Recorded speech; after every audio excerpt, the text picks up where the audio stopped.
Okay, hello and welcome again. I'm just going to share my screen because I have a very short presentation I wanted to share with you.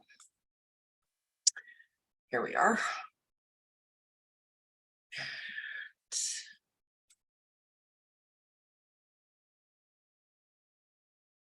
There we are.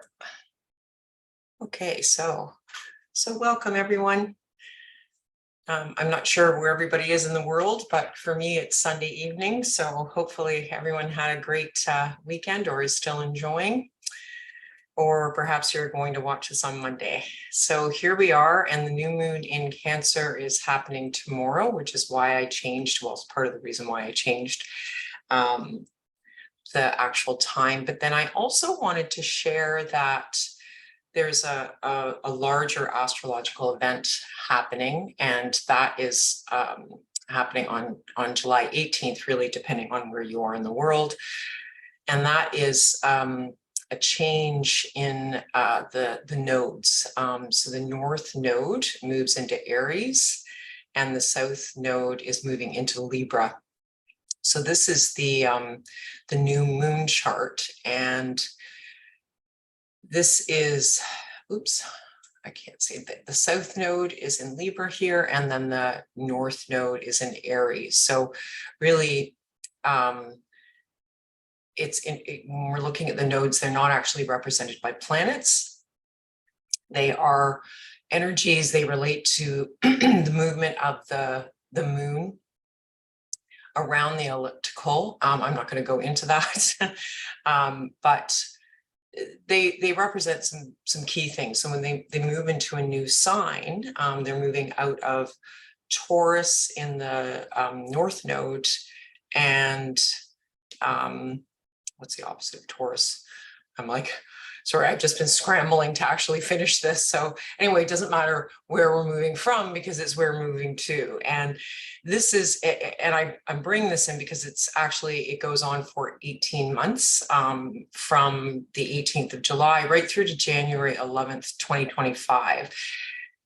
And I just wanted to share, well, you know what, let me go through this. And then we've got, and so they're exactly opposite on this chart. So in a sense, you could say that they oppose one another. So let's go into the North node directs us forward. So in a way, it's like, what is our purpose? What is our direction towards the challenges, intersections, or doors which further our evolution? The South node, meanwhile, is the crossing which got us here. So either from previous incarnations, depending on your beliefs, and or old modes of being.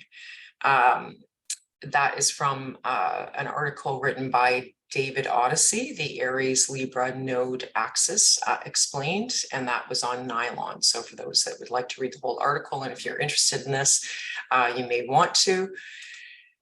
So when we're looking at the Libra South node and Aries North node, these are the flavors. So what I did was I sort of highlighted very simplistically. You know, we're talking about the South node, so it's what is behind us, but it's also what got us here, and really where we are right now. What's familiar, our comfort zone, you know, what's in our past, how our past is influencing what's happening for us now, what we've learned often, and then what we perhaps haven't learned or are stuck in. I've included a little dragon here because the tail is often referred to as the South node, and the head is referred to as the North node. So again, it's like sort of looking forward and what's behind us. And so then I also included the Libra flavor here. And really it's when we're looking at, you can't really look at the South node without looking at the North node, or the North node without looking at the South node. So it's very helpful to draw this contrast. And So before I go into the Libra flavor, I'm just going to pop over to the North Node. And so when we're looking at North Node, we're looking at what's our purpose. And it doesn't necessarily have to be a big purpose, but where are we headed? What is our direction, perhaps in the next 18 months or the next year? What do we need to learn? And this is actually where you can look at this relationship between the North Node and the South Node. And then also it represents the unknown, what we don't know about the future. And so when we get into these flavors, we're also looking at this polarity in a way. So the opposites. And Libra, when we think about Libra as the seventh house of relationships, partnerships, marriage. It's the ruling planet of that. It represents balance and a desire for balance and harmony, particularly in relationships. And so often when we're looking at Libra, some of the qualities are, or the drives are to make compromises, to find common solutions that will continue harmony. But within that, because I'm looking at the South Node here, there can be an over focus on the other. So whether that is, and I might get into this a little bit because it's like where it falls in your houses. So that I think I will touch on that a little bit, but not yet. So yeah, so the Libra, like over focus on the other. So is it a business partnership or a love relationship or even a family relationship where there might be too much sacrifice or giving to the other to keep that harmony at the expense of yourself. Whereas when you're looking at Aries, Aries is of the first astrological house, and it's really it's more of a me focus. It's the first house, right? So it's like, oh, it's all about me. I'm learning to be a human being, and that sort of developing a healthy ego or developing an ego, whether it develops healthily or not. But the focus tends to be on this is what I want and this is what I want to do.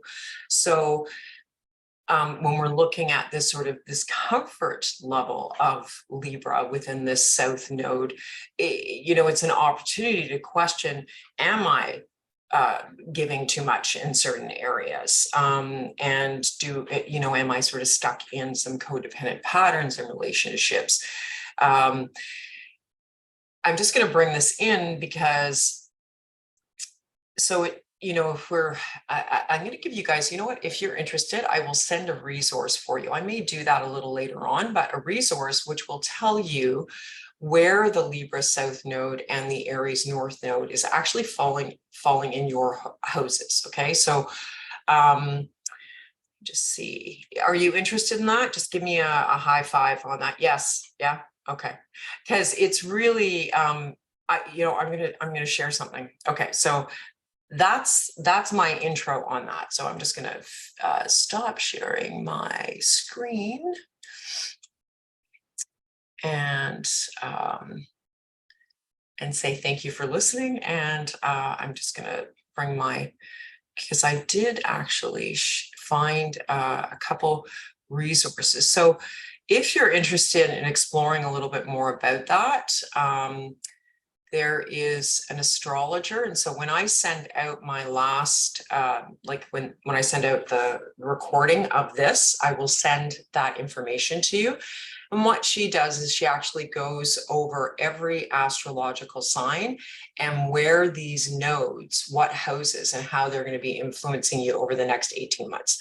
So, I do these group sessions with a focus on astrology. So obviously I put some steam into astrology. I've always been fascinated, but I haven't dove that deep necessarily. So this time, the reason I wanted to share the nodes and I'm bringing this into the session is because the last time that this particular South Node in Libra and North Node in Aries happened was from December of 2004. And if you wanted to look back, at what was happening for you from December 2004 to June 2006. That's when these nodes were happening, and that dynamic of me versus we. So for me, and I won't get too into it because it's not really about me, even though we're talking about Aries, but it was a monumental time of change, like monumental. In that, I started to study BodyTalk in 2004. And shortly after I began my studies in BodyTalk, like very shortly after, around December, my main relationship completely changed. I left my job. I moved. Like, I can't tell you how many changes happened within that period of time. So, of course, because of my sun sign and my own, sort of astrological profile, if we're looking through that lens, I'm going to have sort of what's going on for me in those houses. But it was so poignant when I was able to actually look back the last time these happened, that I was just like, I have to share this with you people, because it was a real confirmation of how, and the themes of me versus we, and perhaps overgiving and codependence in a relationship. Not that it was all bad, it wasn't at all, but is something that perhaps is surfacing in other areas of my life right now, and it may be surfacing in yours. So I just wanted to share that. It may come up in the session, not to be so loosey-goosey about the session, because we can choose themes, but then, as you all know, for those that join me, we always have to let the energy of the group dictate the direction of the session. So yes, I thought I would share that with you, and I hope that you found it interesting. And I'm just going to take a quick look at the chat. Oh, thank you, Huey. So yeah, so let's go into the session. So I'm just going to bring in a few other archetypal correlations as well as physiological correlations. So we are in this coming up to this new moon in Cancer, and we are in the sun sign of Cancer right now. So the sun in Cancer and the new moon in Cancer, the themes of Cancer are the fourth astrological house: security, safety, loving a comfortable home, a strong, close-knit community, a support network. It's one of the cardinal signs. There is this quality of leadership in this type of energy. We are coming into this new moon. So new moons can mean a new beginning. So something that you can actually start afresh. It can also mean a letting go. So that does parallel with this nodal movement as well. And so that may come up. And then also the ruling planet is the moon, and the moon governs body fat, it governs fluids. And of course, if you think about our relationship with the moon in terms of the planet, the tides, there's just so many correlations with these seasons. And so in Parama BodyTalk, and also this draws from the wisdom of Vedic astrology, as well as the correlation with anatomy, the moon is associated with the hypothalamus. So the hypothalamus is very much associated with our hormonal system. I would say neurohormonal system. It's kind of like a juncture in a way, and it's very much a feedback center. And I believe that I've talked about this before because of its very important role in overall homeostasis in our bodies. So our body temperature. So if, let's say we've got air conditioning on, or we've got heat on, and then we walk outside, the hypothalamus is part of the system that will get that feedback from our sensory system through our vagus nerve. And then respond by producing the hormones or communicators to allow our body to actually adjust to that temperature change. It also governs our fluids, and it very much relates to our sleep-wake cycle because it sits just above something called the supraoptic. I get such a long word, but it's like it's part of the optic nerve, and it's where it crosses over. So it actually communicates with light, and in that communication, it works with certain hormones, serotonin and melatonin, to send messages to the pineal gland. So there's, I mean, that's a small portion of what this tiny little organ that sits in the middle of our brain does.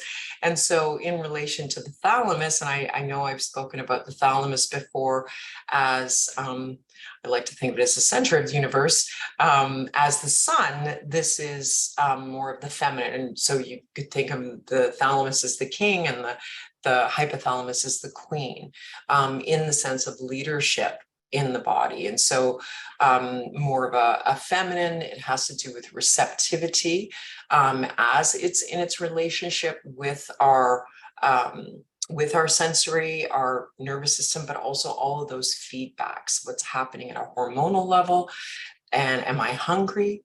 Or am I satisfied? So there's a role that it plays in that too. It plays a role in set weight, like what is our sort of happy place in terms of weight, and is that being communicated in our response to eating, and then a big role it plays is with our mind over matter, or really emotion over matter. And so when we feel an emotion, this is like a first responder in an emotional response to that emotion, to something that's happening either externally or within our mind. The hypothalamus will respond or send out messages so that we can respond to stress, to fear, to anger, to worry. So I'm just giving you the overview because it's just such an important area of our body. So we'll see now. All that being said, at this sort of conscious level, if it wants to come up for balancing in the session. So if you would all like to take a few deep breaths, and I will do the same, and I'll start to focus in on the session. I'm just, I don't know why I feel like I just have to gather all this information and share it with you today. The fourth astrological house is, in terms of development time, I could say it's kind of like we're close to our home. We want to be secure. So we're learning to have friends. We're developing, relationships outside the home, but we still like to be at home and feel secure and safe. So there can be a real relationship with the mother. And so this, the hypothalamus also plays a role in maternal instincts, but believe that there's also an association with the spleen, subconscious mind, with this as well. So I'm just bringing that in case it wants to come up. So if you would like to, as you do some breaths, just focus in on any tension or pain or discomfort or imbalance that you have been experiencing or are currently experiencing. Allow your breath to go into that area, and that could be a physical area that you'd like to see more balance in, or an emotional area, or even an external relationship that you would like to experience more balance in. So whatever that is for you, and just really tapping into that and bringing your awareness to that.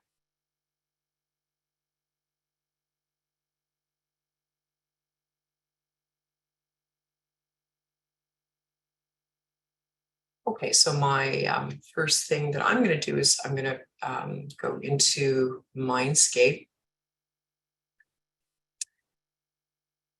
And that is my internal workshop, and I'm going to invite the group energy in and however would like to show up today.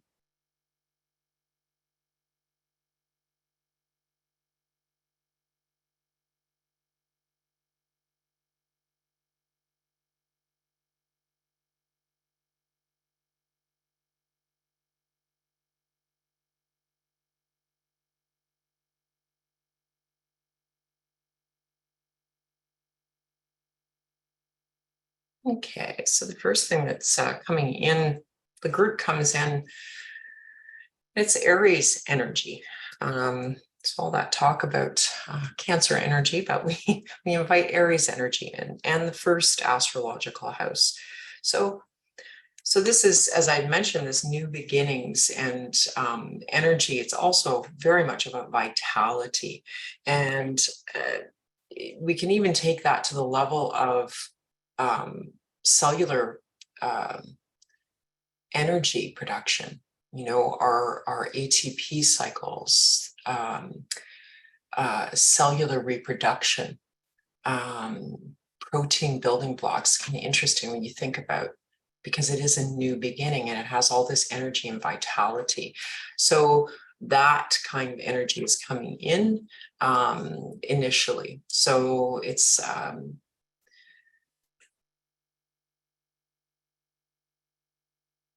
about, at least initially, about improving or increasing energy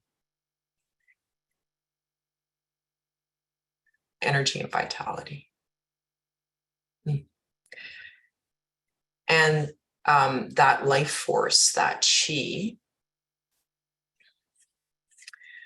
Okay, so that is the overarching theme. Now I'm going to go into the actual session.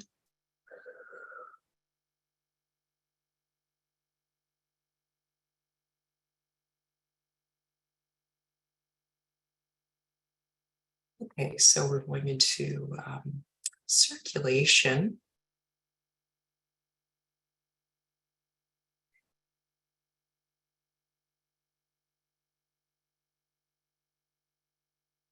So it's circulation plug-in. So it's like a real energizing circulation within the relationship between the pituitary and your thyroid gland. So when we talk about energy production, this is all about your metabolism,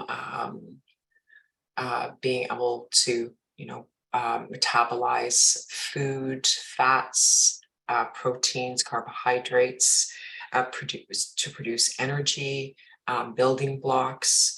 So just really wanting to energize that relationship.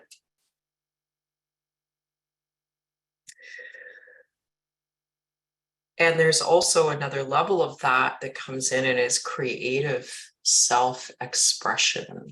So the creativity of the pituitary gland, that consciousness of creativity and self-expression of the thyroid gland.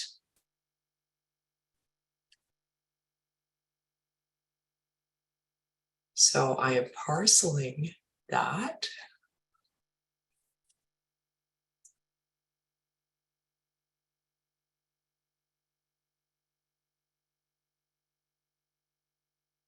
And so this is linking to your pancreas.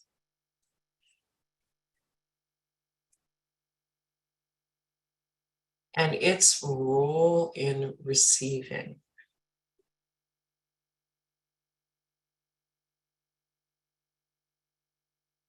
So it's both adaptability, being able to adapt. So at that, say, physical level, what am I eating, and is the pancreas able to provide, the insulin or the digestive enzymes to allow me to receive that. So it's both adaptability in being able to receive. And then at that mind level, it's the same thing. It's like oftentimes we think receiving is, it's one way, but it's like if we're actually not locked into one way of what we think something is and expand to other possibilities, how much more might we be able to receive? So it's balancing at both those levels through consciousness and anchoring into your heart for individuation.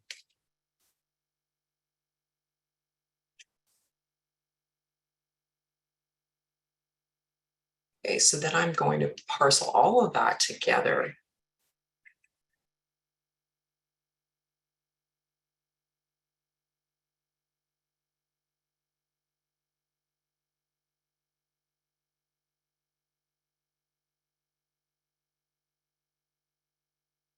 And I have a further definition of this, of the Libra quality of balance.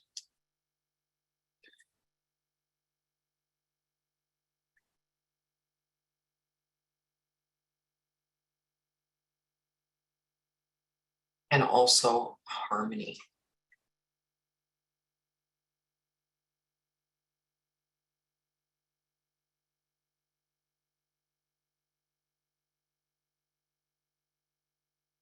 Okay, so then I have a parallel formula coming up on that first formula. So parallel is like something that wants to run in tandem at the same time as the first formula. So in some way it relates and possibly supports that first formula.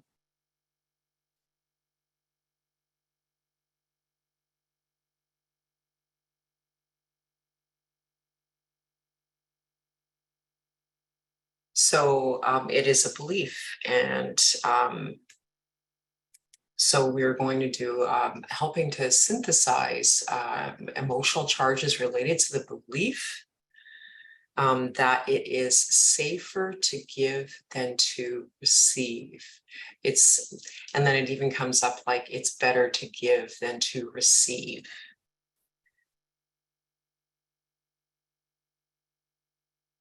And there is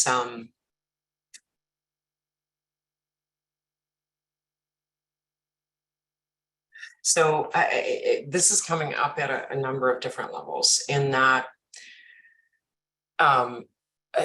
there's ancestral cultural beliefs that really hold that belief and perpetuate that belief that are coming up. So one quote that comes to mind, or one saying, is the meek shall inherit the earth. But what's coming up, it's sort of a deeper level, is that whole misperception of separation. And in the flow of giving and receiving, and understanding that we are all connected. And so the flow of giving and receiving is just that, it's flow. And so that awareness of that deep connectivity, and how that can help to also discharge and dismantle the attachment to that belief, or however that, I don't, it's not even like a belief period. I just sense that it's like has different nuances for each of us, depending on our background and what we were taught growing up, and also at an ancestral and cultural level. So helping to shift to create less attachment and emotional charge to that, as well as expanding the awareness of our deep connectivity and that flow of giving and receiving, and anchoring this, or should I say really linking this to your power chakra.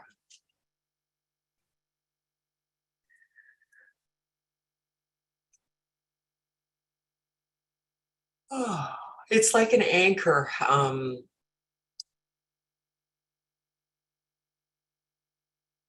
Yeah, it's coming up as a link, but it's like an anchor. It's like really bringing this belief and to shift as it relates to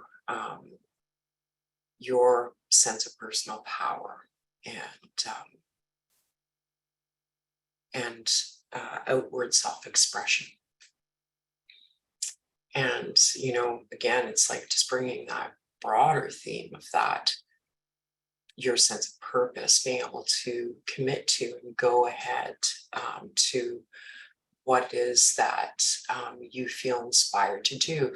Doesn't even if you're not aware of what it is, but moving forward to be open to that. So and be open to receive that. So a nice shift with this. And we're going to tap this first formula in. And so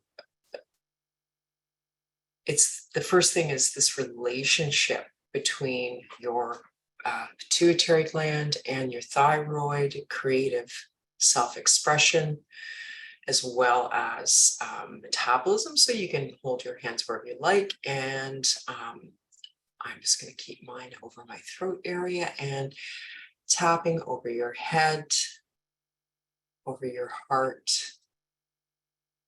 and over your navel to represent the three brains as we focus on deep breathing and boosting and energizing that pituitary thyroid relationship,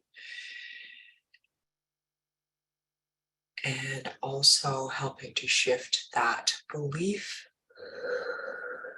that it's better to give than to receive in your power chakra.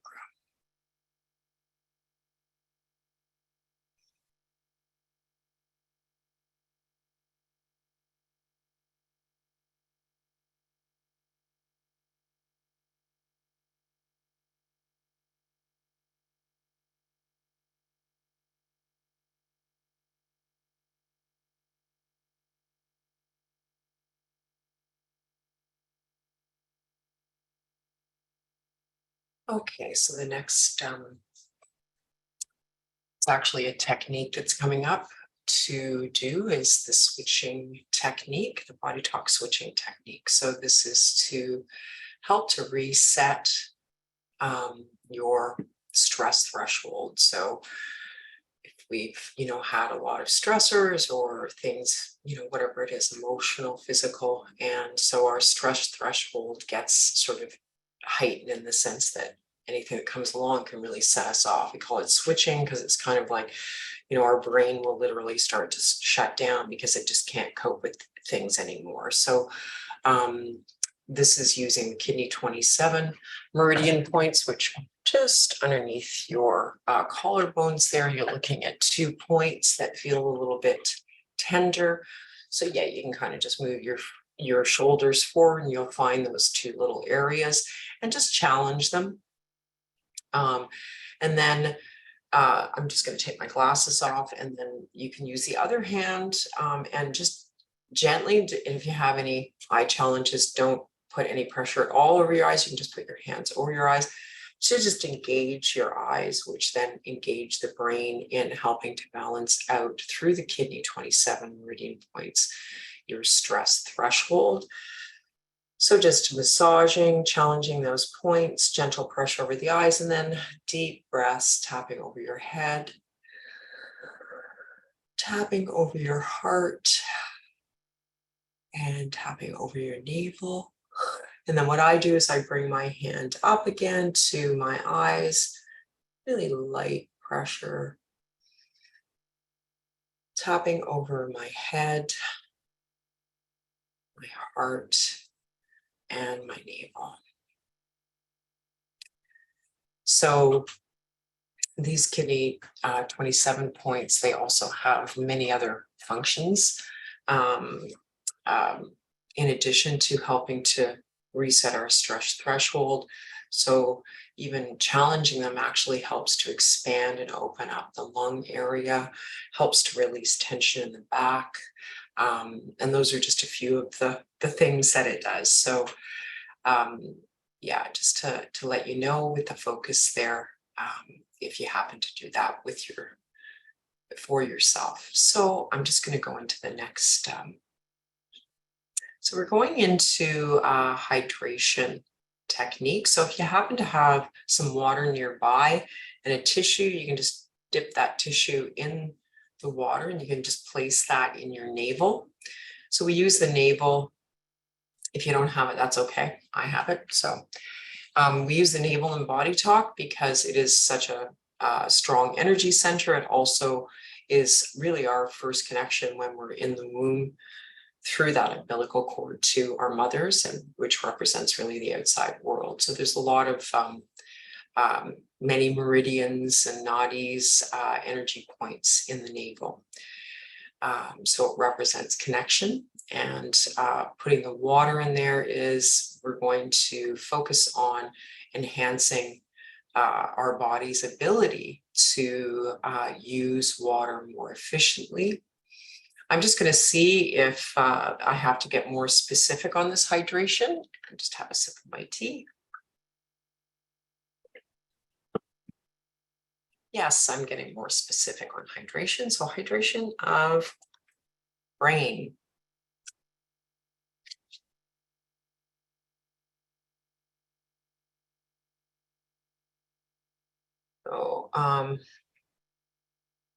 So technically, I take some water and just put it over my forehead to represent this hydration of my brain. And I'm just going to get see if there's any more specific in this. So it's not. So we're looking at the whole brain.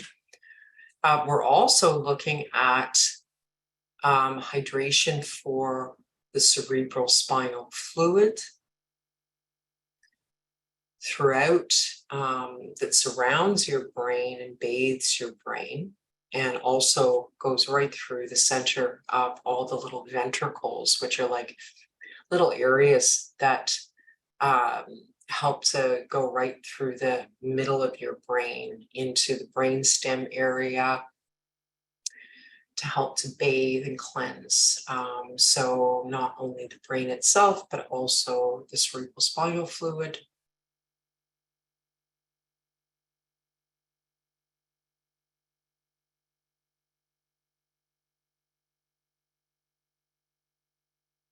And then I'm going further to the meninges, the tissue, the support tissue that also surrounds your brain. There's 3 layers of meninges, and we're bringing in hydration to those as well. And there's a definition of clarity and of homeostasis. So this hydration of your brain and your cerebral spinal fluid and the supportive tissues that surround and protect your brain, supporting that hydration for clarity and protection.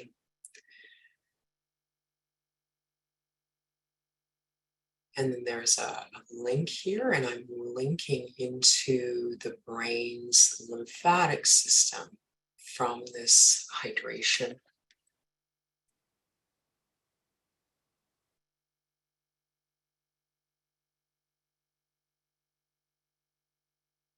So going into it's called the glymphatic system.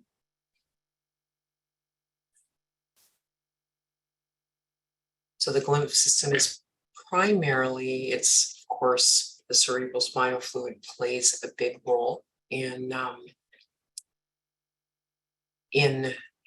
cleansing your brain, as well as the astrocytes. So astrocytes, we think about neurons, there's really, I think of 2 primary types of cells in the brain, the neurons, which are like the speedy communicators,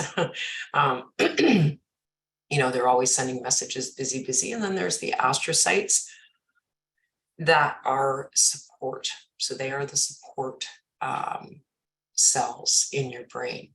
They are the nourishers and the cleansers. And so they play a role in your brain's lymphatic circulation and drainage. And so I'm just getting some, I'm just gathering some information here in this. So it really is a, pardon me, a lymph drainage of your brain. And it's also bringing in BodyTalk, from a BodyTalk, ionic discharge from the ventricles. So these ions are like the little tiny minerals that work with homeostasis, and they can build up and you know, create imbalance in the brain. So they can build up in the ventricles, and that can create pressure. Osmosity is coming up. I'm just going to write this down. So we're also bringing in an ionic discharge.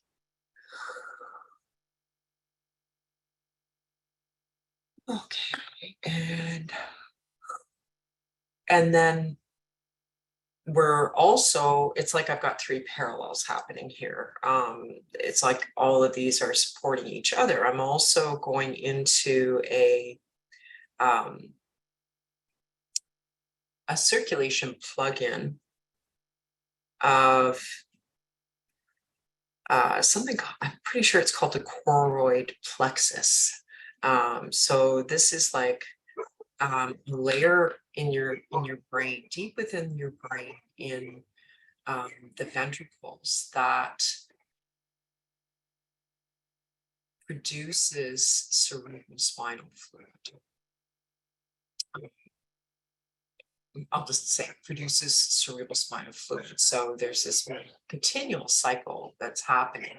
And so there's these two little areas that are continually sort of, it's like a protective layer in a way, blood-brain barrier, that kind of thing. So I'm doing a circulation, enhancing the function of this area for supporting this lymphatic drainage of your brain, as well as this ionic discharge, just for like really optimizing clarity and detoxification and all the processes that would support. Okay. And also there's this really level balance of fluids. So the fluid balance that relates to this initial hydration. So when we're doing hydration and BodyTalk, we're looking at, you know, optimizing hydration, whatever that means in that area. And so that may mean that there has been some kind of imbalance, that there needs to be more fluid balance in one area and a different type of fluid balance in the other, and all these little chemicals and messengers that that relate within that. And so of course all of this is going to be related to the hypothalamus, even though it's not specifically coming up. So those three functions, and I just want to see if there's any further further details. But I do, so I'm parsing that, and then I have another link here. So I'm just linking into the kidneys, bilateral kidneys.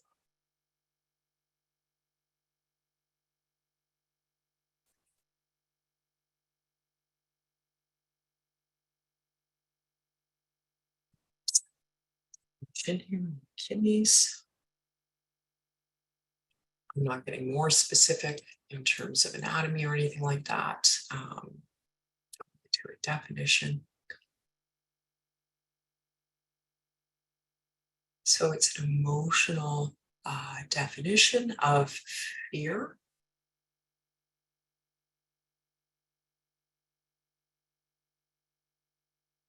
And no definite, just fear. Yeah, just however fear has been creating any kind of imbalance in your kidneys, helping to bring that into a balance. So the kidneys are naturally associated with fear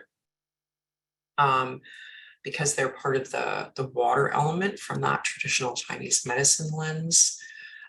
So this is not sort of a bad place for fear to be expressed in a way, but it's if there's an excess, and also in relation to the brain from, again, that TCM lens, the brain is also part of the water element and relates to the kidney, bladder energies.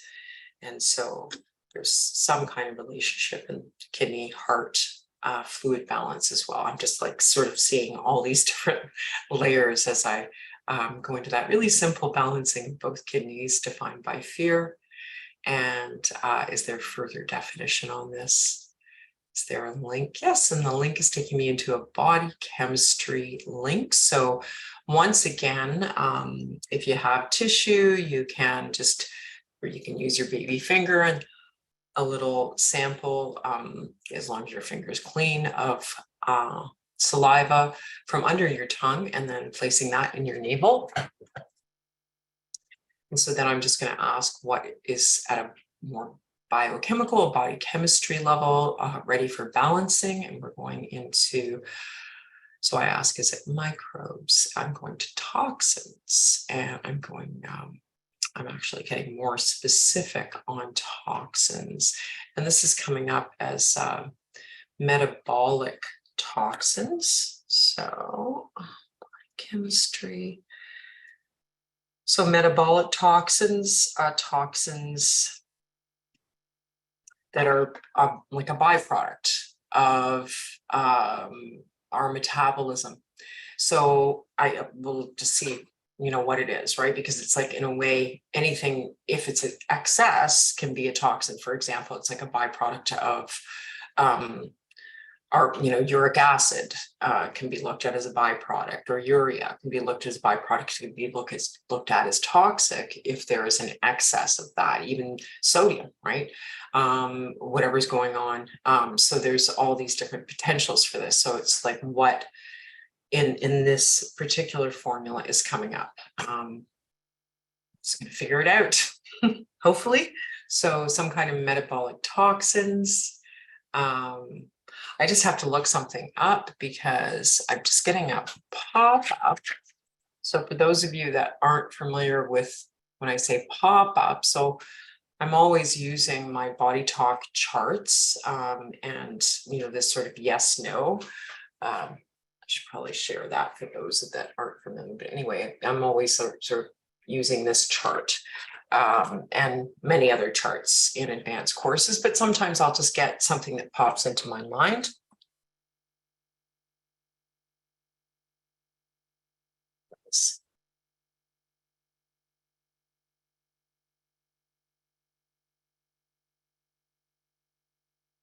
Okay, sorry, I'm getting it's I like sometimes I'll get pop-ups of things that maybe down the road I've read somewhere or whatever, and I don't even know what it is, and I have to look it up. So it's pyruvate oxidation. It's a biochemical reaction that involves the oxidation of pyruvate to create acetylcholine. Acetyl. Okay, so that's actually, so we're going into ATP production, which I think I may have mentioned earlier. I just, so it's a cellular respiration level here, but I'm just going to go to, so there's, because I want to know what, maybe I don't need to know. Anyway, it has something to do with the citric acid cycle. So we're looking at something within mitochondria. The mitochondria, like our little energy producers within our cells in our body. I'm not actually getting sort of where this is located. May relate to the kidneys, may relate to the brain. I'm not sure. I didn't get that specific. So we're really looking at, that's what it is. It's like this cycle and the process of this cycle and helping to boost up the process of the pyruvate oxidation metabolism. So I'm not going to go more into that. I'm going to research that on my own later. But we're looking at energy production and supporting your energy production in your body. It may be more brain related, but again, I didn't get specific on that. Okay, so we're going to energy production. So balancing some kind of metabolic toxin in relation to that whole, that ATP, that energy production cycle. As it relates to this formula of your brain, lymphatic circulation of your brain, hydration of the brain and the area around, and then going into your kidneys. So I'm just going to find out if there's further details. There's a definition on this toxin. So there's like this, okay. I'm trying to figure out how to say this because again, I think it's going to be, slightly or different for all of us, but it's when we're fed up. It's like everybody's going to have their own way of like, I just can't believe this, or I can't do this anymore. I'm just fed up, or I'm just like that level of exhaustion or exasperation that you have for an area or areas in your life. And so this is coming up in relation to this energy production. So it's like right down to this little mitochondria level, this where, your energy always wants to reproduce. And there's just like this, I can't keep doing this. Like, I just can't believe this. So we're going in to help to shift the weight of that emotional experience, that exasperation and that exhaustion, because that's how it's coming up. It's a mind level, but it's a really toxic and the experience of that. Okay, so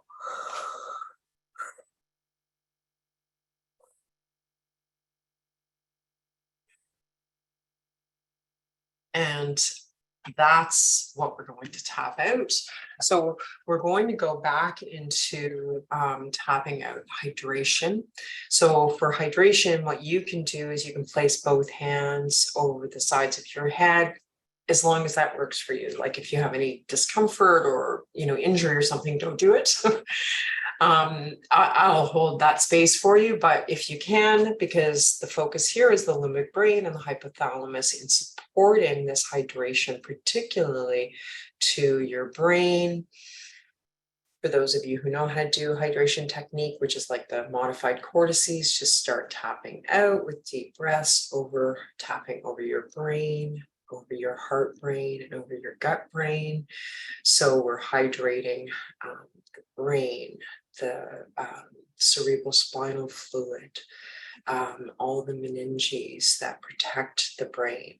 And then this whole definition of some clarity and protection. And then further on that is doing a lymphatic circulation and drainage of your brain to really help to support clearing out metabolic wastes. There's so many things can accumulate in the fluids in your brain, heavy metals, medications. So just really supporting that lymphatic circulation from your brain and your cerebral spinal fluid. And then that circulation plug into that whole area, that little choroid plexus that supports the health and nourishment of your cerebral spinal fluid. And then linking that whole brain balancing into your kidneys and helping to shift as it relates the kidneys, as it relates to fear. And then finally into that metabolic toxin balancing at that ATP cycle level as it relates to that kind of disbelief, that exasperation, however that is specific for you.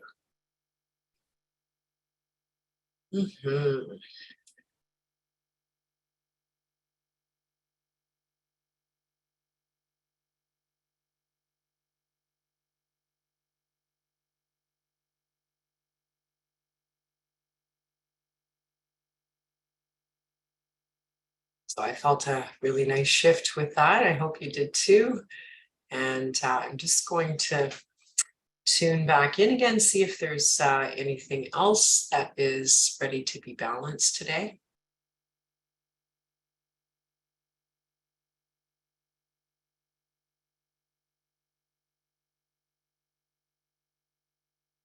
Okay, so sometimes I have, for those of you who are not familiar with Mindscape, it is a BodyTalk course. It's a technique to really build a space within your mind's eye to use your imagination and access more of your intuition for doing this kind of work, for example, but also for many other things. So I have a very elaborate internal mindscape.